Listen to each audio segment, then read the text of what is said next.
Jai Om Vishnu Pad Paramahansa Paravidgacharya Satara Satashi Shimad, His Divine Grace Abhaya Charanara Bhaktivedanta Goswami Srila Prabhupada Ki Jai.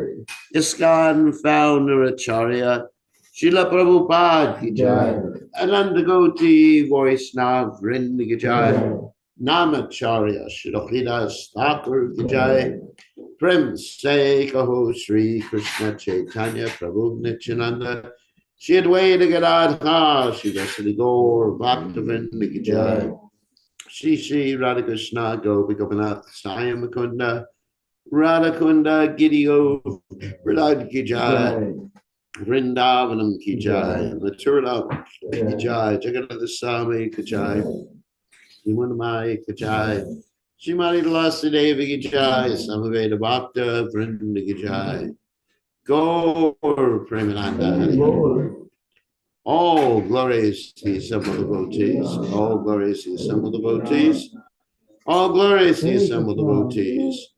All glories to Shri Guru and Gauranga Srila Prabhupada Ki Jai. Namo Vishnu Padaya Krishna Pristaya Budle Shrimati Bhaktivedanta Swami Namani Namaste Saraswati Deve Gauravani Pacharni Nivashesha Shunyavadi Paschacha Deshatarni. So we will read from Srimad Bhagavatam and the third canto, 29th chapter, text 26. For those who have devices, which is everybody nowadays. 329, 26. 329, 26. Om Namo Bhagavate Vasudevaya. Om Namo Bhagavate Vasudevaya. Om Namo Bhagavate Vasudevaya. Om Namo Bhagavate Vasudevaya. Om Namo Bhagavate Vasudevaya. Om Namo Bhagavate Vasudevaya. Atmanash Atmanash Parasyapi Ya Karoti Antarodaram Tasya Vina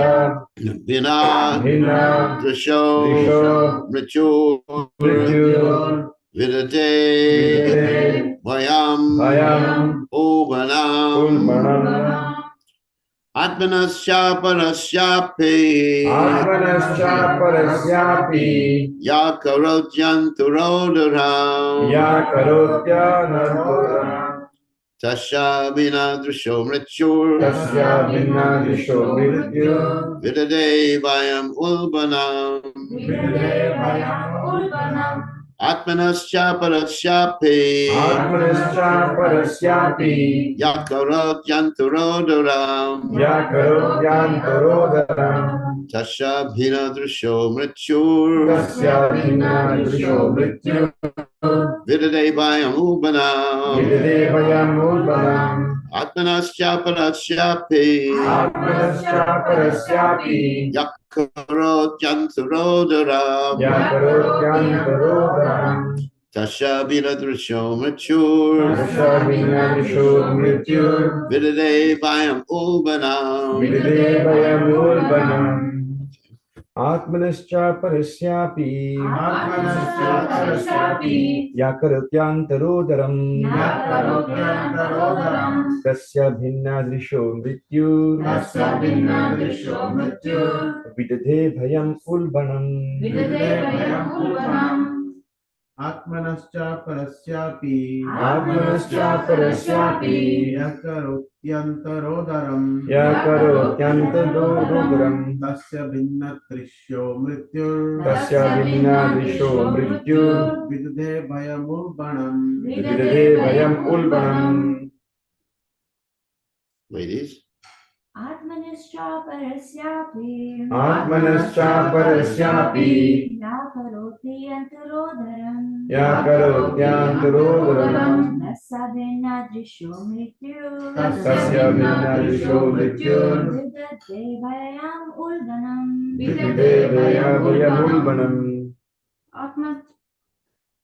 आत्मनश्च परस्यापि Atmanascha parasyapi यः करोति अन्तरदोदरं ya karotyantarodaram तस्य भिन्नादृशो मृत्युर् tasya vinadrisho mrityur विदते भयम् उल्बणम् vidite bhayamulbanam.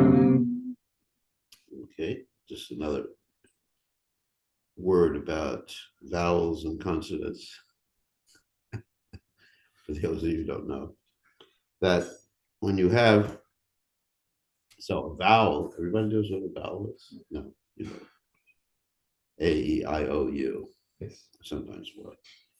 So when you have a word ending in Sanskrit with like Y, then generally it goes on, because Y is acting as a consonant in that particular case. It goes on to a vowel in the next word, Connects it. Yeah. connects it. Yeah, it's called the rule of Sandhi. Mhm. So it's Yat Karot Yantarao. Some of you said it properly, and others they made a little mistake. Anyway, just so you know, so it's Yat Karot Yantarao, not Yat Karoti Yantarao. Okay, we gave a whole lecture on that in Fiji, but nobody knew what a vowel was, what a consonant was, so it was a little more difficult. So again, Atmanaha, Atmanaha of himself, of himself. Cha, and and Parasya, Parasya of another, of another. Api, Api also, also Ya, Ya one who, one who Karoti, Karoti discriminates, discriminates Antara, Antara between, between Udaram, Udaram the body, the the body. body Tasya, Tasya of him, of him. Abhinadrishaha, Vinadrishaha having a differential outlook, having a differential outlook. Mrityu, Mrityu as death, as it Vidate, Vidate I cause, cause Bhayam, Bhayam fear, fear Ulbanam, Ulbanam great. great. So translation, as the blazing fire of death, I cause great fear to whoever makes the least discrimination between himself and other living entities because of a differential outlook. Very heavy verse here. So purport by his divine grace, Srila Prabhupada. There are bodily differentiations amongst all varieties of living entities, but a devotee should not distinguish between one living entity and another on such a basis. A devotee's outlook should be that both the soul and the supersoul are equally present in all varieties of living entities. And it's interesting with Vishwanath Chakravarti comments, and I was thinking about this as we were reading the verse, that this a word udaram, there's actually no, generally it means just the stomach. Like Udarapashtavegam, isn't it? A verse in the Upadeshamrita. Yeah. Udarapashtavegam. So Vacho Vega, Manasa Vega, Yugo Vega, Udarapashtavegam. So anyway, so it generally means the stomach. And Vishwanath Chakravarti Thakur in his commentary on this verse, he says, for the person who differentiates between his own stomach, gives a little different understanding from the Sanskrit. Udaram and other stomachs, I appear in the form of death. One should understand that just as one has a stomach afflicted by hunger, so other people also have stomachs afflicted with hunger. If one does not understand this, he cannot surpass the fear of death. So really understanding Vishwanath Chakravarti Thakur's translation, not Prabhupada's translation, which are both perfect translations, different angles of vision, we can see that the principles of empathy. Wait a minute, let me read the text again. So, Atmanascha parasyapi yat kuro janturo dharam toshabina drisho mrichur vidade bayam ubanam somagana timana dashai vanamshana shlakaya chakshu unminitam yena tasmai shivaravena maha. So diving deeply into this verse, we can see that the principles of empathy are there, or as mentioned, para dukkha dukhi, considering others' happiness and distress as important as your own happiness and distress, or empathizing with people's feelings. So this is actually a very important verse for empathic communication, because that's really what empathy means. Consider others' feelings and needs as important as one's own feelings and needs, rather than trying to negate people's feelings and needs when you're talking to them. For example, we were talking about people have someone who is sick or someone who passes away, and sometimes we try to preach to them. Preaching is appropriate in certain circumstances. When someone is interested in philosophy, then we preach to them. But when someone is suffering or feeling the pain in the body or feeling the pain of separation from someone, you don't preach to them at that particular point. At that point, you begin to understand try to understand what they're feeling and reflect their feelings. Because basically the person wants to feel that someone understands them. I mean, that's really what the person is doing. When a person is mourning, just like we had one of our godbrothers pass away, and this morning I was been communicating with some people about it. I had to send like a condolence messages and more phone calls today too. When someone is mourning, you just don't start telling them, you're not the body. Don't worry, your Guru Maharaj has gone on to some better place. He's with Krishna. I mean, all these things are true. Those are a wise lament, neither for the living nor the dead. But you really have to put yourself in that particular situation. This is what this verse is referring to. And not only in regard to dealing with people who are mourning or having difficulty like that, but also in regard to not condemning people for being, let's say, in Maya or being immersed in Krishna's material energy. Instead, just thinking, but as stated in the Bible, but for the grace of God, there go I. Just really understanding what this person has gone through. When you see someone who was immersed totally in Krishna's material energy, just understand the association they've had, what they went through, and then have this Vaishnava compassion. As we know, Vanchakalpatarubhyascha Kripa Sindhabhyevacha Patitanam Pavanebhyo Vaishnavebhyo Namo Namaha. Vaishnava is very compassionate. And I was reflecting this morning and writing some of my condolences messages and also a message for his samadhi, that Gopal Krishna Maharaj was like that. He showed these qualities of really being compassionate for everyone.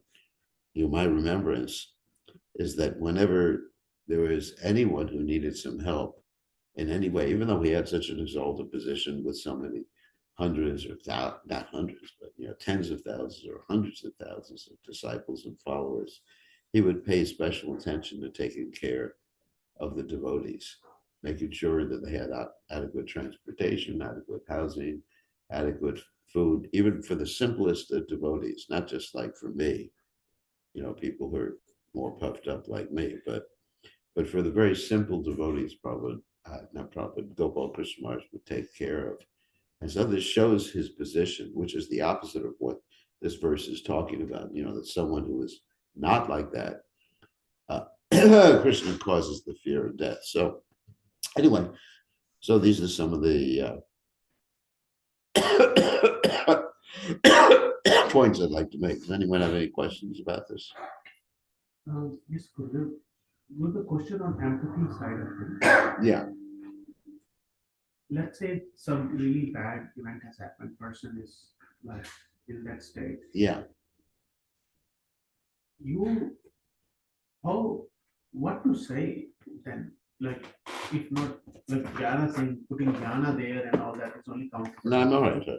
But Not easy. you don't really truly feel what the other person is feeling. You can empathize, you can try to. No, that's just guessing. That's not empathy. Empathy is basically to try to put yourself in the other person's shoes. If I was in this situation, hypothetical. If I was in this situation where, let's say we take Gopal Krishna, he passed away. So if I was one of his disciples, like put yourself in his shoes.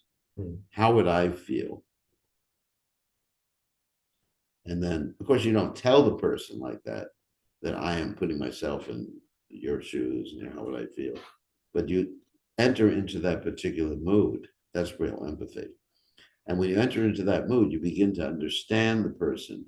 And then automatically by your words and by your bodily and tone of voice, bodily actions, whatever, because that speaks louder than words, then you actually reflect that, and that will actually be empathy for the person who is actually suffering. If I'm in their shoes, if they are crying, then I would cry too. No, not that you necessarily have to cry. I mean, you can't do it perfectly. It's not that you would perfectly, all right, now I'm you, and but you begin to feel to a certain extent.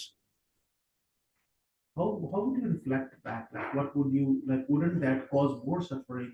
We just try to articulate what they are suffering. No, it's not that you articulate what they're suffering. That's what understanding.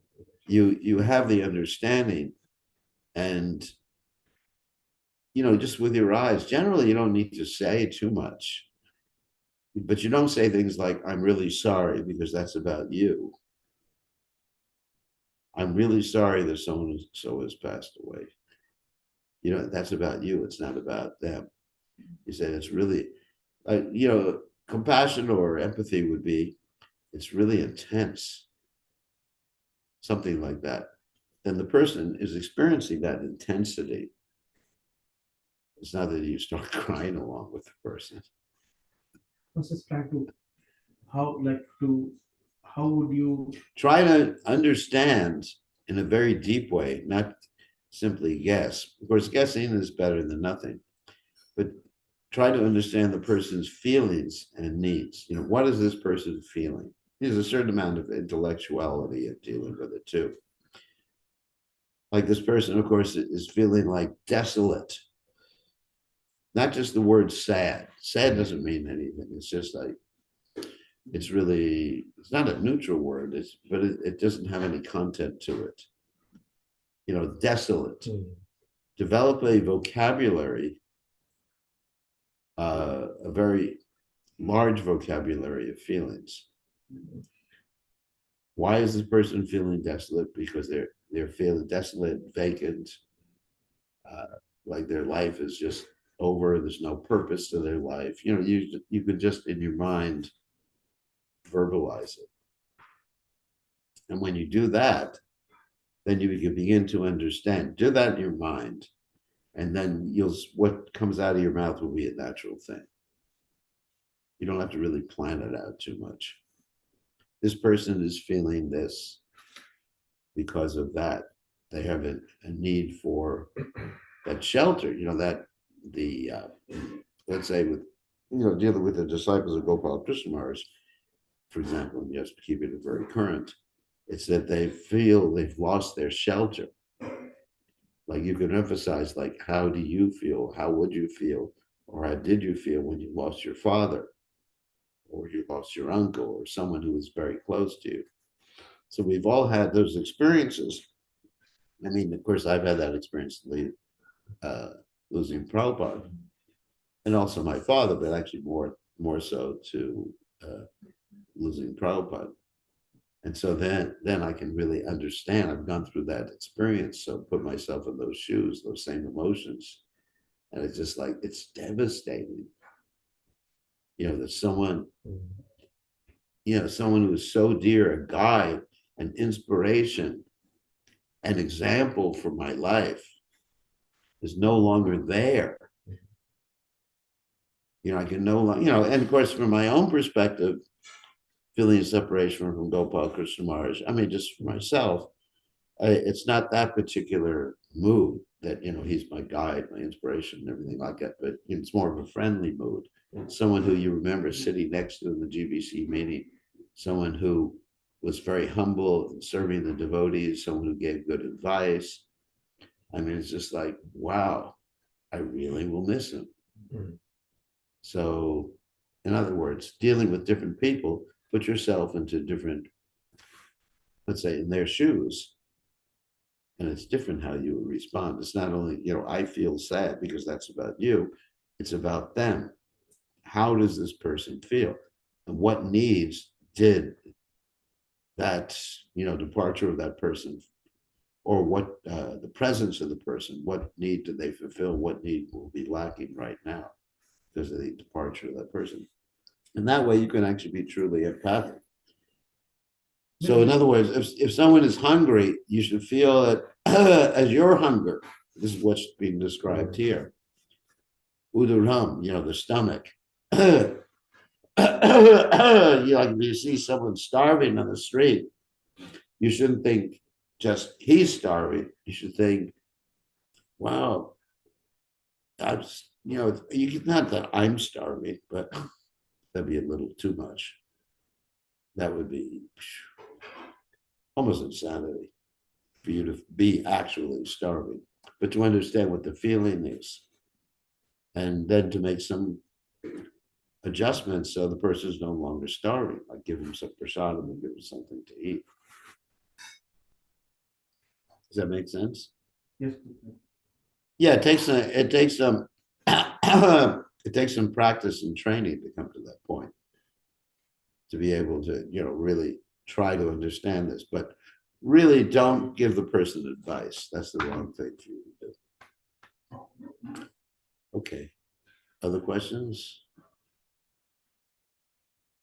Just on a related topic, last night in the Black Town class, we had an encounter with a devotee, similar sort of thing, somebody who's been coming to the congregation for a long time, but has had issues with the families. Like, the issue has been too much. His own family. Too much going into Krishna consciousness. Other members of the family Are opposed. So much so that she has actually gone a bit onto that side as well, and is now in a bit of a, I think desolate is probably the right word to describe her situation at the moment as well. In a quandary, or soul searching again. So she was chanting at one point very much. Did she come to the program? Yeah, she came. She was, and we had a bit of a discussion. She was pouring her. She was crying. Heart out.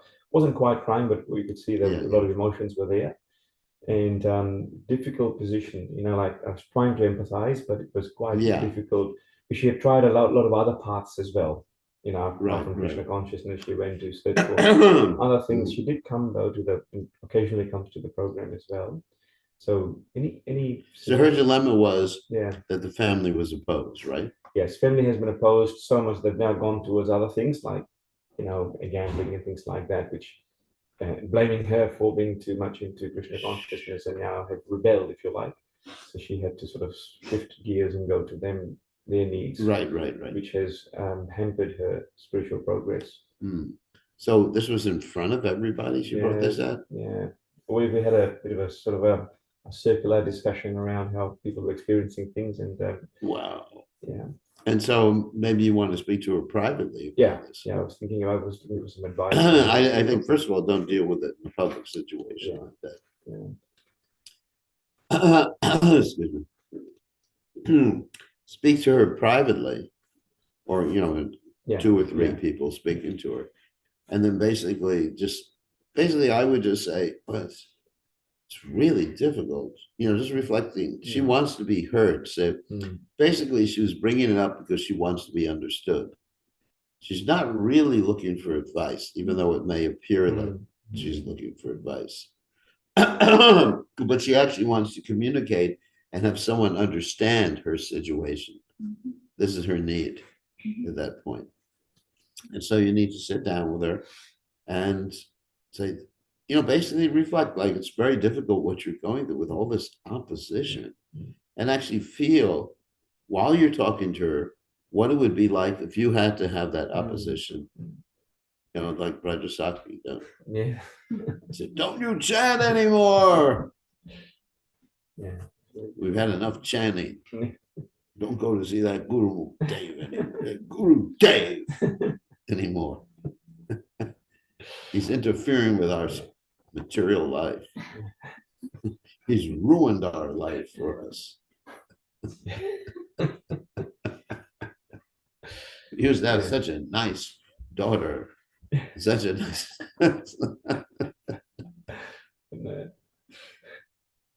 A nice son. Look what her son is. He's hopeless. He's just into watches now. He's become obsessive compulsive with watches. Because of what you Because of you. Yeah. I know, it's just seriously. Yeah. Seriously, just put yourself in a situation where there's so much opposition. And just say, well, this is horrible. Your family is feeling like that.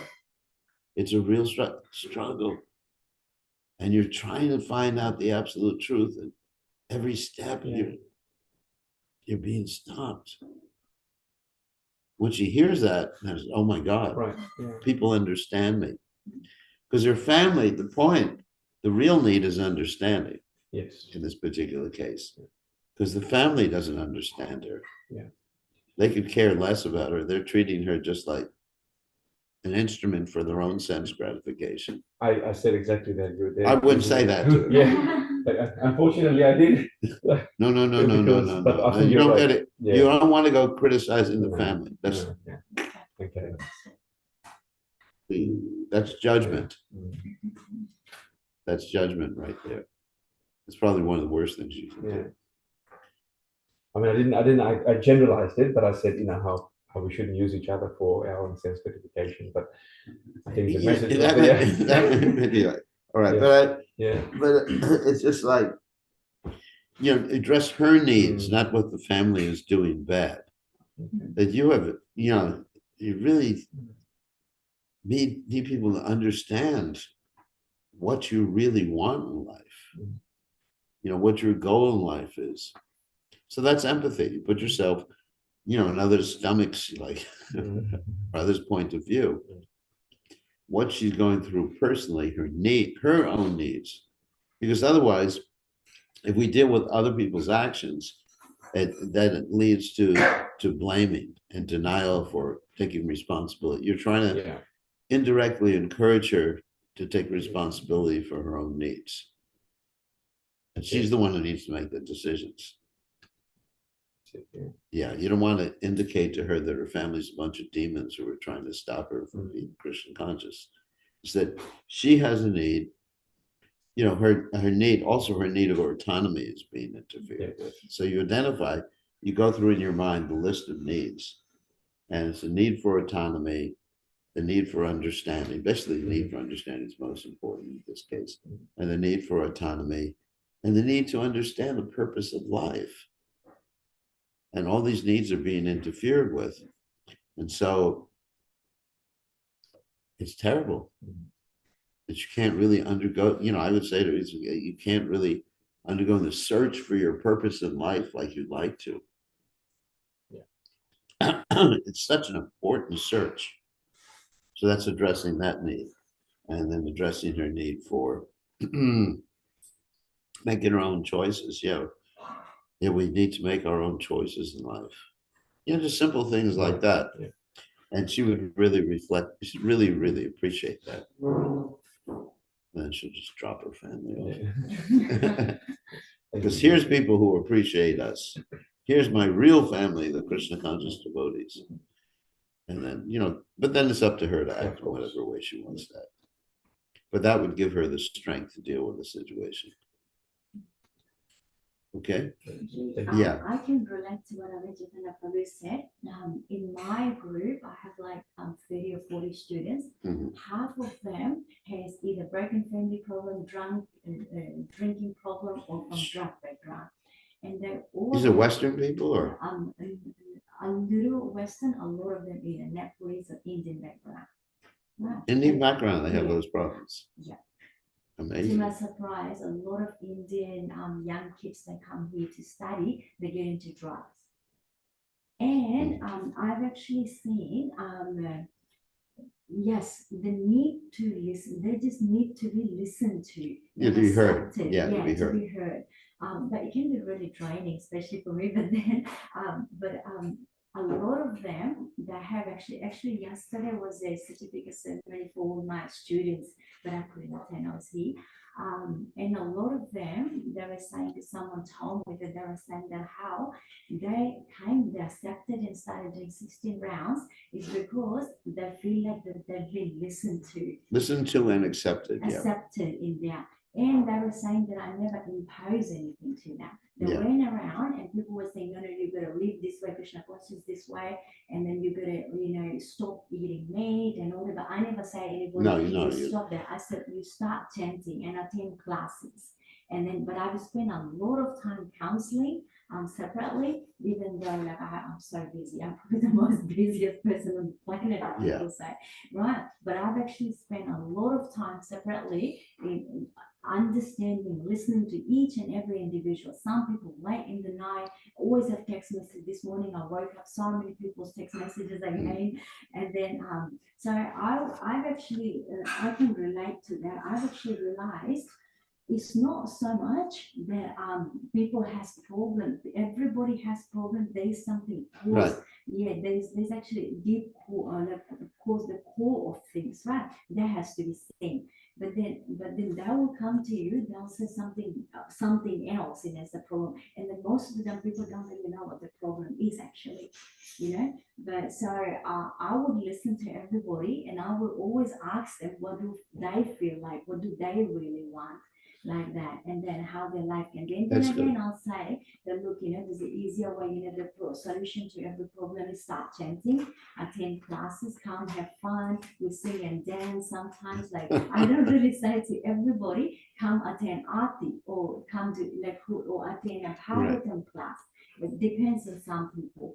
So some are saying, you can come join me, we can do certain things and a certain time I sit in either of the temples. Yeah, the main thing is being empathic. Exactly. Yeah, and I'll engage certain people in services, different services. And I've seen it's easier that way. Then they come around again, they say, oh, they change their problems now.